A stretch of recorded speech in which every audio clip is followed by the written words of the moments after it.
ওয়াজিবের উপরে যেতে পারবে না, ওয়াজিব ফরজের উপরে যেতে পারবে না, ঠিক কিনা?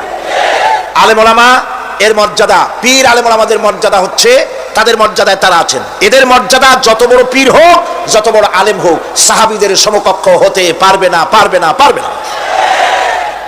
সাহাবায়ে কেরাম রিদওয়ানুল্লাহি তাআলা আলাইহিম আজমাইন, গোটা পৃথিবী কান খুলে শুনুন, গোটা পৃথিবী সমস্ত আলেম, সমস্ত পীর, সমস্ত বুজুর্গ সব যদি এক করা হয়, একজন সাহাবীর জুতার তলার ধুলাও হবে না।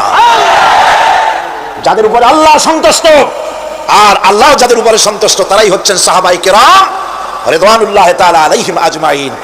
সুতরাং ওলামা পীর বুজুর্গ সাহাবীদের সমান নয়, সাহাবীরা কোনোদিন নবীর সমান নয়, আর নবীরা কোনোদিন আল্লাহর মর্যাদার সমকক্ষ নয়। কথা ক্লিয়ার হয়েছে? সুতরাং আজ আমাদেরকে বুঝতে হবে, ওয়া ইয়াকা নাস্তাইন, ইয়াকা নাবুদু, তোমার ইবাদত করি, ওয়া ইয়াকা নাস্তাইন, কেবল তোমার কাছেই সাহায্য চাই। খতমে গাউসিয়া বানাইছে, কোথায় পেয়েছেন?